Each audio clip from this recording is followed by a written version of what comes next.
Alright, this video is going to be a very apples to oranges comparison of three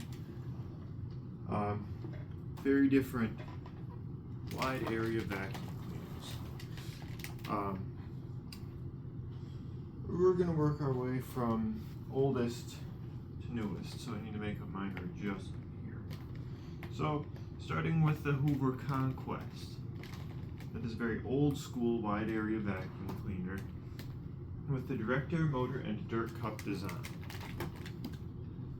Now, its strengths are its massive airflow, so it can move a lot of dirt in a hurry, but as a consequence a lot of it is just kicked up into the air.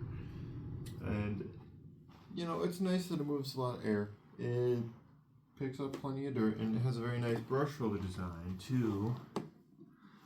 Notice that lovely orange. It has these little bumps on it. I don't know if there's some sort of beater bar or what, but they're very neat. It has a dual pulley system, much like the Windsor sensor on your far left there. That dual pulley is good for, you know, an extra measure between the motor and the brush roller. When you have this wide of a brush roller, you're bound to get stuff caught up in it. There's a very simple dial height adjustment. You can see it moving the gantry in the bottom. Now, this thing's main fault, we'll say, because of its direct air design, is this dirt cup. Because I vacuumed my house with this. I vacuumed with the Kirby earlier, so it didn't pick up much of anything. Picked up a little sand, which is nice. This thing picks up sand every time I use it. But then again, I can't know with my other vacuums because it always goes into a bag. So, the issue, how are you going to seal this? The answer is you're not. If you're removing it and emptying it frequently, there's no way you're going to seal a machine like that. Especially if you're blowing air in and not pulling air out. There's no sealing it, so it kicks up a lot of dust. If you have allergies, it's going to be miserable. But this is a novelty machine local to my area that has been around many years longer than I have. Now, it has a nylon fan in it, which can get destroyed if you're not careful with your vacuuming up. But it has this heavy object clean out, so if, you know, you accidentally vacuum up a quarter or something, it's not going to go straight into your impeller there. So, as for features, big dial height adjustment, nice brush roller with a decent sort of chevron pattern, nice and strong, so it's not going to, you know, tangle up as bad as you may see with like an old school Kirby brush roller. The issue is weak suction.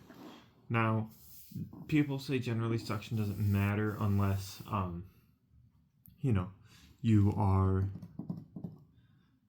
dealing with hoses and stuff like that. But that's not necessarily true. Suction is working suction, you know.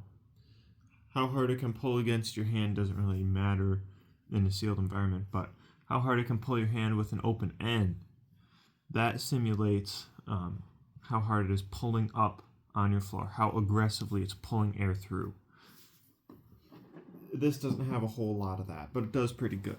You may see this sort of body shape and think, Sanitaire, where the fan's spinning at the bottom. No. This fan is spinning sideways like this, kicking dirt up into here. That kind of shocked me, but that's probably why it's such a durable machine that's been around forever. Now, there's my incoherent spiel about that. Next up is the Lindhaus. This is a machine I like a lot. Actually, my store recently started dealing Lindhaus. I got this one before that, but me getting this vacuum, instead of them throwing it out or selling it to someone else, is what planted the seed in their head to, you know, start selling it. Has a very simple post-motor filter. That's something you don't see on direct air vacuums. It's a post-motor filter. Filters out the air up to HEPA grade before it leaves. You can buy proper HEPA filters that do a better job than this, and HEPA bags too, which is why I've hardly ran this machine. This thing you're, dealing with paper bags here. Let me see if I can show you effectively. It's nice and simple. You pop it, push this button here, push your bag down, then boom, here's your bag, here's your pre-motor filter. So, whereas the other one you're blowing dirt into the bag, this one you're pulling air through the bag, filtering it before it can reach the motor, whereas on the direct air machine it doesn't touch the motor at all. That's your key difference there. This one, you're pulling dirt through the bag. The other one, you're pushing air through the bag. Now, there's your simple filtration. It's pretty funky with that bag door on the back. But there isn't really much more to it than that. This thing's got 2 motors in it. It's got your suction motor and your brush roller motor, which means when you incline the machine like this, you have a micro switch that can turn the brush roller off. Another nice thing about these non-direct air vacuums with the secondary motor is that you can pop the brush roller right out. I'm not going to do it because this machine's ancient and it's a pain in the ass to get it back in. I'm planning on addressing that at some point, but I got this machine for $50 and it's worth plenty of money brand new. So there's that. You have your easily accessible wand. I've made some modifications too. Now it accepts Kirby attachments. Whereas before, it probably still could have before, but whatever. Now it accepts Kirby attachments. It's in good shape. Man, did I mess this thing up when I first got it. Now, third on our list. Our Windsor sensor. Oh yeah, height adjustment, simple dial. I don't know if this one's new enough to where if you adjust it down till you see the red light and then you adjust it up till it stops, blinking red at you. But generally that's the principle with Lindhouse machines. Now, this one, all of that's taken care of for you. It's got a self-adjusting brush head. Let me point you down a little. It's got a self-adjusting brush head, single wheel, which is a little curious for such a wide machine. My favorite part, you have 2 brush rollers. Isn't that cute? You got this one, which is like 15 inches long, and this one is the last few inches. So, the best part about this is serviceability. Foolproof design, been around forever. You just pop out your brush rollers, and you just pop your caps back on. Very serviceable. You've got your clean out right here. If, say you have a bag burst, brand new bag for our demonstrations. If you have a bag burst, it'll all get caught in this filter before it can touch the motor. You can pop this whole bottom piece off. Again, this machine's pretty old. It's a little weird. Pop it off, pop your filter out, and I like to store this in there. You lift this up right here. You lift that up, whole handle comes out. You can take your hose off with these 2 little doodads right here. See if we can show them to you better. Got your 2 doodads right here. Hose pops out. Then you're good to go. You can throw this whole thing in the sink or wash tub or whatever. You can also disassemble it much further, but generally you can just hose this out. Make sure it's disconnected from your main unit. So, there's your SIBO serviceability right there. Newer ones come with a much bigger HEPA filter. Whoops. Or not HEPA filter, come with a much bigger post-motor filter that also filters to HEPA grade. This one's old school. It just catches carbon motor dirt particles. So, it's old school, but it does the trick. Nice and solid in there. No, you can't fuck this thing up. It has this little catch here, which will stop you from putting the foot of the bag door in there if you don't have your filter installed, which is very good because it's the #1 way to fuck up your vacuum cleaner is by not having a filter in it. These filter up to a really high grade all on their own. although sometimes they leak from what I've heard from, you know, other vacuum cleaner connoisseurs. So those are 3 branches of your commercial vacuuming market. Now I'll demonstrate, starting with the loudest machine, your Hoover Conquest. I already have it adjusted to the right height, so contact.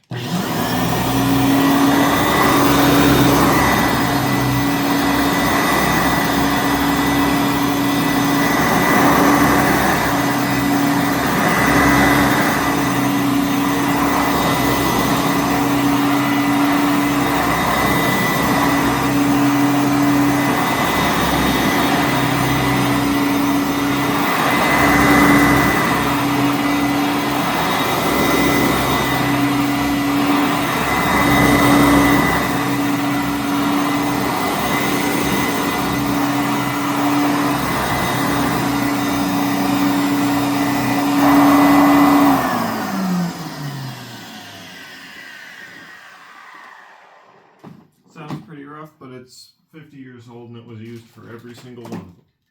Next up is the Lindhouse. Now, something you may find interesting is how to release the cord on such a machine. So, this one, you press this button and your whole handle pops downwards. That's how you release the cord on it. Now, plug this in over here and demonstrate it for you. Now, I could have done my Windsor Versa-Matic for this example to fill in the spot in the market, but I chose this one instead because, you know, I haven't ran it for a while. It's also a different brand, and also this one actually rolls across this carpet. That's the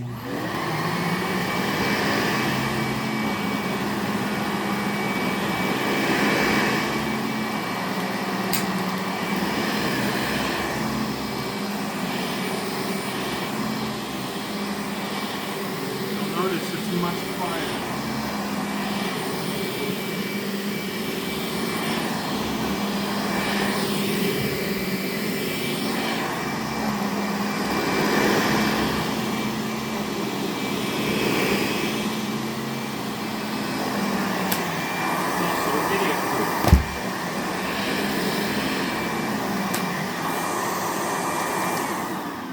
Very simple. Now, on more recent models, you have the brush roller off switch, which makes it work on hard floors. Now, time for the Windsor sensor. This one, you won't see me fiddling with any height adjustment knobs because it does that all on its own. It's a little slow about it, but that's how you get it right. Slow and steady wins the race. So, now,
I just realized that I've also covered 3 different, countries in the vacuum market.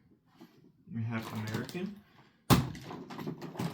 being this Hoover Conquest, Italian being the Lindhouse, and German being the Windsor Cibo vacuum cleaner. So, those are 3 different countries' way of doing it. I will note that the Windsor sensor is by far the easiest to push. You know, the Hoover Conquest isn't that bad, but all these machines are, made for a certain type of flooring. This one's definitely more for lawnmower style cleaning of commercial carpeting. But whatever. So, those are your 3 different spots on the market, 3 different ways of doing things. Personally, I enjoy using the Windsor sensor, but this one has the benefit of a high-speed brush roller that does not tangle. Now, anti-tangle technology, you see all sorts of marketing wank for that these days, but that never used to be an issue because vacuum cleaners, in order to clean effectively, don't tangle. So, effective cleaning that, doesn't tangle involves a very high-speed brush roller, a wide brush roller, and a very strong chevron sort of helix pattern to direct the hair towards the inlet. Lots of power to pull away the hair before it can even start tangling. Those are very essential things. Now, all 3 of these machines being as powerful as they are, they don't tangle very much at all. They're currently in order from most to least tangling. Well, actually, no. Don't mind the cord. Most to least tangling. So, there's some funny information for you. 3 different branches of the commercial vacuum cleaning market, wide area. I hope you found this video interesting. Toodaloo!